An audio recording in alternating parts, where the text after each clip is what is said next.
কুমড়ো ভাজা, ওটা হচ্ছে ঝিঙে আলুর পোস্ত। মমিটা এত কিছু করেছে এটা 9 মাসের বাচ্চাকে নিয়ে, ইটস লাইক মানে ভাবা যায় না।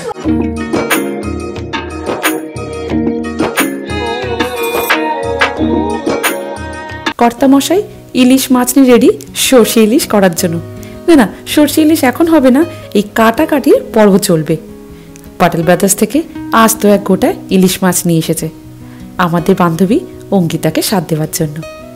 সকল বন্ধুদেরকে সুপ্রভাত জানিয়ে আজকের ব্লগটা শুরু করছি লিভিং উইথ অ্যাডভেঞ্চার্সে। দেখতে গেলে কিন্তু আমাদের এই আমেরিকায় সারা বছরই কিন্তু ইলিশ মাছটা ভালোই পাওয়া যায়। মনে হয় সব কটা মাছ বাংলাদেশ থেকেই আসে, স্বাদও কিন্তু ভালো হয়। মোটামুটি করে বেশ কয়েকটা পিস বেরিয়েছে, ওইটা দিয়ে সর্ষে ইলিশ করা হবে। মাছটা একটু কাটাকাটি করে হলুদ নুনটা মাখিয়ে রাখলেও অনেকটা কাজ এগিয়ে যায়। সর্ষে ইলিশ করতে কিন্তু বেশি সময় লাগে না, অনিন্দ খুব সহজে কিন্তু তাড়াতাড়ি করে দেয়। কিন্তু বাকি ভাজা ভুজি সবজি টবজিগুলো সব আমি করব। তাই জন্য মিমুকে ওই পাশে খেতে বসে দিয়ে এই যে বলেছি আর বেশি রাত করো না, মাছটা বরং কেটে দাও। মাথার মধ্যে ঘুরঘুর করে না, তাড়াতাড়ি করে কাজগুলোকে সারতে হবে, নাহলে সময় মতো করতে না পারলেই কাজগুলো সব আবার পিছিয়ে পড়বে। আচ্ছা, ব্লগটা শুরু করার আগে একটু বলে রাখি, এই ব্লগটা কিন্তু একদম রিসেন্ট নয়, তবে খুব পুরনো নয়। 31 মে 2025 সাল অঙ্কিতাকে আমি স্বাদ দিয়েছিলাম। তার সন্তানও হয়ে গেছে, কিন্তু ওই যে আমরা তো অনেক কিছু মানি, তাই প্রাইভেসিটা একটু মেনটেন করার জন্য প্রথম থেকেই ঠিক করেছিলাম ওর বেবি যখন হয়ে যাবে তারপরেই আমি এই ব্লগটা দেব। ওকে স্বাদ দেওয়া, তারপরে ও বেবি শাওয়ারও পার্টি করেছিল, সেই ব্লগটাও কিন্তু আমি নেক্সট ব্লগে পোস্ট করব। খুব সুন্দরভাবে সব কিছু আয়োজন করেছিল জানেন, সব কিছু আপনাদেরকে দেখাবো। এখন এই ইলিশ মাছের মাথাটা কাটা হচ্ছে, আর ওই পাশে মিমোকে যে বসিয়েছি হাই চেয়ারে, ওই হু হু করছে কেন, আমি তো ভিডিও করার জন্য একটু উঠে এসেছি, তার পাশে নেই না, খাওয়াতে খাওয়াতে উঠে এসেছি, তাই ছটফট করে যাচ্ছে, সেও নামবে। তাই জন্য ওকে খাওয়াতে খাওয়াতে না আমি একদম উঠি না। দেখুন না, একটা দুটো স্পুন দেবে, 10 বার মাথা ঘোরাবে, কত ধরনের খেলনা কত কিছু দিই। মানে ওকে খাওয়ানোর পর ওই জায়গাটা পরিষ্কার করা বলুন আর সব কিছু বলুন, মিনিমাম 15 থেকে 20টা মিনিটের কাজ। যাকে ওকে খাইয়ে দিয়ে ঘুম পাড়িয়ে দিলে আমরা বিশ্বাস করুন অনেকটা সময় পাই কাজ টাজ করার। কিন্তু তাও মিঠি তো পরের দিন স্কুল থাকে, তাই সময় আর নষ্ট না করে বাবাকে বলেছি তুমি আগে মাছ টাছ কেটে যা যা কাজ আছে আগে রাত্রিবেলা করে নাও, পরের দিকে ফেলে রাখলে ওই যত রাত বাড়তে থাকে আমাদের একটুকু কাজ করতে ইচ্ছা করে না, তখন হয় মোবাইলটা ঘাঁটতে ইচ্ছা করে, না একটু টিভি দেখতে ইচ্ছা করে। মাছগুলো কিন্তু বেশ সুন্দর সুন্দর বড় বড় পিস। এখানে একটু নুন আর হলদি আর একটু সামান্য তেল মাখিয়ে আজকে দিনটা ফ্রিজে রেখে দেবো, কালকে রান্না হয়ে যাবে। তবে মাছের মুড়োটা না আর ফ্রিজ করতে ইচ্ছে করছে না, দাঁড়িয়ে দাঁড়িয়ে প্ল্যান করে নিলাম মাছের মুড়ো দিয়ে পুঁই শাকের ঘন্ট করব। পুঁই শাকও কিনে নিয়ে এসেছি। যারা প্রেগনেন্ট মানুষ একটু শাক সবজি এইগুলো খেলে তো শরীরের জন্য খুবই ভালো, তাই জন্য মোটামুটি বাজার টাজারগুলো আগের থেকেই করে রেখেছিলাম। তবে এখন ভাবলাম যে মাছের মুড়ো দিয়ে যদি শাকটা করতে পারি তাহলে টেস্ট হয়তো ভালো হবে, ওরও হয়তো খেতে ভালো লাগবে। করব অনেক ধরনের রান্না, তবে প্রেগনেন্ট মানুষ তো কখন কোনটা ভালো লাগে না খাওয়ার সময় বুঝতে পারবে, তাই জন্য শাক সবজি মাছ মোটামুটি সব ধরনের অপশন রাখছি। এই যে পরের দিন সকাল থেকে ব্লগটা কন্টিনিউ করছি। দুপুরে ভাতও বসিয়ে দিয়েছি, ওই পাশে এখন রান্না চেপে গেছে। এক পাশে হচ্ছে মিমোর রান্না, এক পাশে মোটামুটি এই স্বাদ দেওয়ার জন্য সব রান্নাগুলো শুরু করে দিয়েছি। সকাল সকাল খুব একটা না উঠলেও ওই সবাইকে জল খাবার দিয়ে এই যে চাটনি বসিয়েছি, তারপর শেষের দিকে ভাজাভাজিগুলো করব। ভাতও হয়ে গেছে, গরম গরম ভাতটা ঝেড়ে দিলাম। ব্যাস ওই ছেলেটাকে মাঝখানে ঘুম পাড়িয়ে যতটা স্পিডে কাজ করা যায়, কাজ টাজগুলো হয়ে গেলে সময় মতো রান্নাটা করে নিতে পারলে জানেন তো টেনশনটা হয় না। না হলে যতই হোক মানুষটা তো খিদে পাবে, সময় মতো যাতে খাবারটা পরিবেশন করতে পারি তাই জন্য একটু তাড়াহুড়ো করছি। এই পাশে আস্তে আস্তে করে সাজাচ্ছি। এই সুন্দর কাপ প্লেটের সেটটা গিফট পেয়েছিলাম। কাপটা বেশ বড়, কফি চা তো এতটা খাই না, কি করব ভেবে ভেবে ভাবলাম সুন্দর করে যদি চাটনিটা পরিবেশন করি কিরম লাগে, বেশ ভালো লাগছে না। এই পাশে কড়াই পুঁই শাকের ঘন্টটা তুলে দিয়েছি। মাছ ভাজা মানে মাছের মাথাটা আগেই ভাজা হয়ে গেছে, তাই তরকারিটা হয়ে গেলে লাস্টে মাছের মাথা দিয়ে ভালো করে নেড়ে নেব। চালের পায়েসই করবো ভাবছিলাম, তারপর চালের পায়েস খেয়ে খেয়ে তো কখনো বোর হয়ে যায়, তাই জন্য একটু সিমুয়ের পায়েস করছি। ব্যাস একটু একটু করে মোটামুটি রান্নাগুলো অনেকটাই এগিয়ে যাচ্ছে, শুধু চিকেনটা করা বাকি। এই পাশে এই যে চিকেনটাও তুলে দিয়েছি, একটু কষা বাকি। একটু ভালো করে কষা হয়ে গেলে, যেহেতু ওই ফ্রিজের মধ্যে চিকেনটা থাকে তো, ওই বরফের জন্য দেখুন না কতটা জল ছেড়েছে। থাক, ও ঢাকা দিয়ে দিয়ে ওখানেই সেদ্ধ হয়ে যাবে, তাহলে ঝোলের সময় বেশি জল আর লাগবে না। রান্নাটা সময় থাকতে হয়ে গেলে তাহলে কিচেনের এই গ্যাস স্ল্যাব এইগুলো আস্তে আস্তে করে মুছে টুচে সব রেডি করে রাখবো। শেষের দিকে কাজ পড়ে থাকলে ওই যতই ভাবি করব আর হয়ে ওঠে না, আর ঘরের কাজ জানেন তো শেষও হয় না। ভাজাভাজিগুলো এই পাশে তুলে দিয়েছি, আর এই যে এইটার মধ্যে মানে এর মধ্যে না খাবারগুলো ভালো গরম থাকে, তার মধ্যে আলু ভাজা যত ভাজাভাজি করছি সব রেখে দেবো। চিচিঙ্গা ভাজবো, একটু কুমড়ো ভাজবো। কড়াইতে আগে চিচিঙ্গা নুন হলদি দিয়ে তুলে দিলাম, ব্যাস ভাজাভাজি হয়ে গেলে সব খাবার দাবারগুলো বানানো কমপ্লিট হয়ে যাবে।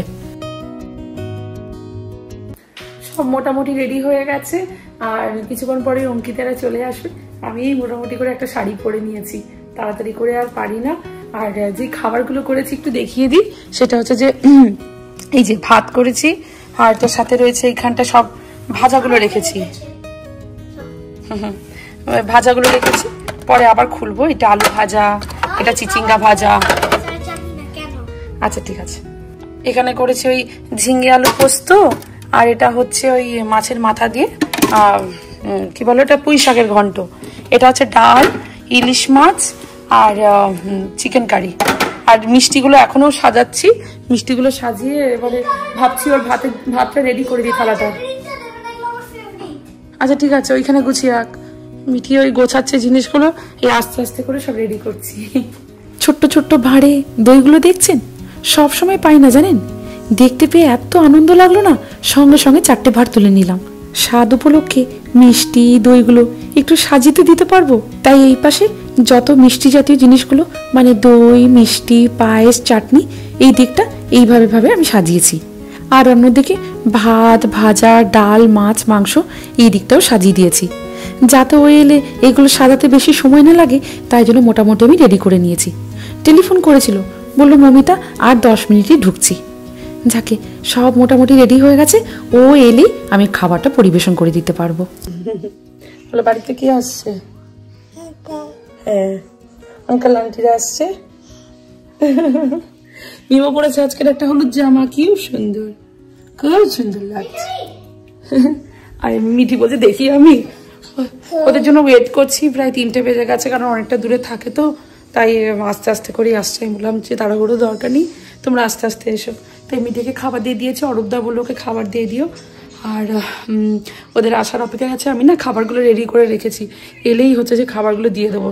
খেতে তাহলে গল্প করলে একটু সুবিধা হয়, ভালো লাগবে। খেয়ে নিক। আর আমি জানি এই প্রেগনেন্ট অবস্থায় যে কী কষ্ট হয়, আমি জানি। যখন লাস্ট ইয়ারে আমারও এই একই অবস্থা হয়েছিল, প্রত্যেকটা জায়গায় আমারও লেট হতো, তাড়াতাড়ি করে শাড়ি পরতে পারতাম না, কোনো কাজ করতে পারতাম না। অনিন্দাই আমার জন্য বেশি করেছে, ছেলে মেয়েদের জন্য। মানে তখন তার ছেলে পেটে, মেয়ের জন্যই হাসছে, জানে বাবা করেছে। হ্যাঁ, তো আমি যতটা পারতাম করতাম। আসুক, এলে হচ্ছে যে তখন সব কিছু দেখাবো আপনাদের।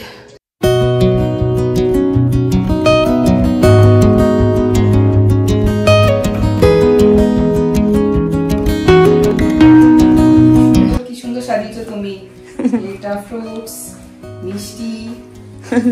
দেখো, দাঁড়াও, তোমার দই নিয়ে আসা হয়নি, দাঁড়াও। কুমড়ো ভাজা, ওটা হচ্ছে ঝিঙে আলুর পোস্ত, এটা হচ্ছে যে ইলিশ মাছের মাথা দিয়ে তোমার পুঁই শাকের ঘন্ট। খাও, কিছু না তোমার এখন তোমাকে একটু বেড়ে কেউ খাওয়ালে ভালো লাগবে। চিকেন, ইলিশ মাছ, ডাল, চাটনি, পায়েস, মিষ্টি। মমিতা এত কিছু করেছে একটা 9 মাসের বাচ্চাকে নিয়ে, ইটস লাইক মানে ভাবা যায় না। সত্যি একটা ছোট্ট শিশু, তার মধ্যে এত অ্যারেঞ্জমেন্ট করেছে। আমি ওকে বারণ করেছিলাম কিচ্ছু করিস না, তো মানে তুমি কত কিছু করেছিলে, তুমি অনেক কিছু করেছো। না না, ওর বাচ্চা খুবই ছোট, প্লাস আর একটা মেয়েও আছে ওর। দুটো বাচ্চাকে হ্যান্ডেল করা, এইগুলো তো আমেরিকাতে সবকিছু নিজের হাতে করতে হয়, আমরা সবাই জানি। কিন্তু এটাই মানে এত মানে ও একটা মিষ্টি মেয়ে, তো এত ভালো লাগে, সবার জন্য করে। যতই ওর প্রবলেম হোক ও করবেই। কি না, তুমিও করো। তুমি আমাকে এমন, এখনো মনে আছে তুমি এমন ভাবে খাইছিলে, আমি কি আয়েস করে খেয়েছি। প্রেগনেন্ট অবস্থায় কেউ খাওয়ালে খুব ভালো লাগে, ভালো ভালো। আমাদের ওই জন্য এখনো পর্যন্ত ফিঙ্গার্স ক্রস আমরা খুব ভালো ফ্রেন্ডশিপ মেনটেন করছি। আর যতটুকু করি একে অপরের ভালো মানে করি, ভালো মন থেকে আসা উচিত। হ্যাঁ হ্যাঁ হ্যাঁ, বলে হয় না বা এ হয় না, অনেক ছোট বাচ্চাকে নিয়ে দূর কিছু নাই, তুমি খাও ওটা, তুমিও অনেক কিছু করে। তখন কিয়ান মাত্র 2 বছর, ওই যে কিয়ান কই, কিয়ান মিঠির সাথে খেলছে দেখো ওটা দুজন।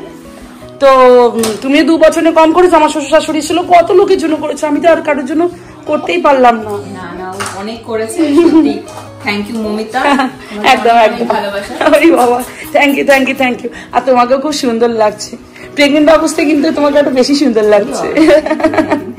খাও খাও, খাবার ঠান্ডা হয়ে গেছে, ওখানেও খাবার আছে, চলো তুমি খাও আস্তে আস্তে। আমি একে রাখি, এই যে ব্যাক অফ দ্য ক্যামেরা, এই যে নরম চরণ করে যাচ্ছে, নরম চরণ, খুব মিষ্টি ছেলে, শান্ত ছেলে, অনেক কোঅপারেট করে। হ্যাঁ গো, না করলে না আমি করতেই পারতাম না। মেয়েটা যে এত খুশি হয়েছে দেখি খুব ভালো লাগছে, জানেন কি সুন্দর সেজে গুজে ভালো লাগছে না? বলছি তো তোমাকে প্রেগনেন্সিতে আরো বেশি সুন্দর লাগছে। ওকে খুশি করতে পেরে আমাদেরও খুব ভালো লাগছে, জানেন মনে হয় সমস্ত পরিশ্রম সার্থক। ও খেয়ে নিচ্ছে ঠিকই, কিন্তু বলছে মমিতা এত খাবার আমি একসাথে খেতে পারবো না। আমি বলেছি সব বক্স করে প্যাক করে দেবো। ব্যাস মোটামুটি একটু বিকেলবেলা চাটা খেয়ে গল্প আড্ডা করে এই যে বলছে আর রাত করবো না, বিকেল থাকতে থাকতে বেরিয়ে যাই। মমিতা দারুণ লাগলো আজকে দিনটা, একদম স্পেশাল হয়ে গেল, দারুণ কাটলো। তোমরা এলে বলে আরো ভালো লাগলো, থ্যাংক ইউ সো মাচ। আরো থাকতে পারতে, বলছিলাম একটু গল্প করে যাও, চলে যাচ্ছে। একদম আবার হবে, আমার গলা টলে বসে একাকার, আবার হবে আবার হবে। চাটা খেয়ে ফ্রেশ হয়ে আমরা যাচ্ছি একদম। স্ন্যাক্স ও চায়ের ভিডিওই করিনি, ভুলে গেছি। পেট ভরে ডিনার টাইমে যাচ্ছি, একদম একদম সাবধানে যাবে। ডিনারই খেতে বলছিল না, তুমি তো নিলে না তো, মানে তুমি খেলে মানে থাকলে না। প্রচুর করেছে, থ্যাঙ্কস আ লট, খুব ভালো লাগলো। থ্যাংক ইউ তোমাকে, তোমরা এলে বলে একটু গল্প করছি, ভালো লাগলো। মিমু বাই, ওকে নিয়ে আজকে ব্যস্ত। গলাটা তখন জাঁকিয়ে বসেছিল, কিন্তু তার মধ্যেও একটু আনন্দ, গল্প, মেয়েটাকে খুশি করা, সব কিছু মধ্যে যেন মনে হয় পরিশ্রম করাটা সার্থক। আজকে ব্লগটা এখানেই শেষ করি। সবাই ভালো থাকবেন, সুস্থ থাকবেন। এই ছোট্ট ব্লগটা যদি আপনাদের ভালো লেগে থাকে কমেন্ট করে জানাবেন আপনাদের সকলের কেমন লেগেছে।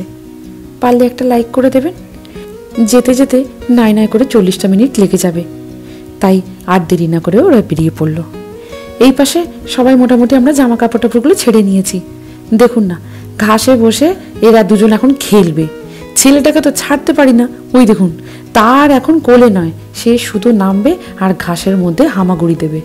হামাগুড়ি দেওয়াটা কোনো প্রবলেম নয়, কিন্তু ভেতরে ভেতরে না পিঁপড়ে হয়ে আছে অনেক, কামড়ে দিলেই গেল, সেই ভয় তাকে এখন ছাড়াও যাচ্ছে না। কিন্তু এখন যাই হোক, ওরা তার নিজের মতো করে ব্যস্ত থাকুক। আমার ওই রান্নাঘরে কয়েকটা কাজ আছে, ওই কাঁসার যত থালা টালাগুলো আছে না ওইগুলোকে ধুয়ে মুছে ঢুকিয়ে দিই। সঙ্গে সঙ্গে না করলে না ওই কাজ এখন রাত্রি 9টা-10টা অবধি পড়ে থাকবে। আজ আসি, নেক্সট ব্লগে অঙ্কিতার বেবি সেবার পার্টি ব্লগটা নিয়ে খুব জলদি আপনাদের সকলের সামনে নিয়ে হাজির হব। ওই দেখো দেখো দেখো, এসে খালি ওকে নেবে, পারবি? পড়ে গেলে আমার ভয় লাগে। ওরে বাবারে, আচ্ছা তারপর তারপর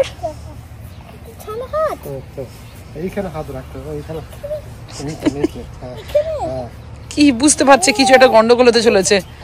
আরে বাবারে, আরে চিপে ধরেছিস তুই ওকে, ধরে না মিঠি। ওরে বাবারে, না না না না খুব করিস না, ভয় লাগে। আরে আরে দেখেছো, হুট করে ছাড়া যাবে না মিঠি, ওর জ্ঞান নেই। হ্যাঁ না লিলিপুট, ছোট্ট লিলিপুট। এটা কি করছিস? ওই দেখো ওই দেখো ওই দেখো, আবার কি করবি? আরে কি করবি? ওটা তো উল্টো হয়ে গেছে। আচ্ছা তারপর বাস, বাবা আস্তে আস্তে মিঠি। উফ ভয় লাগে, মজা করতে করতে কোথায় লেগে যাবি। বাবা আস্তে রে, আস্তে মিঠি, আস্তে আস্তে আস্তে। ওই দেখো দেখো দেখ দেখ দেখো, সিরিয়াস হয়ে গেছে। জামা টামা খুলে একাচার।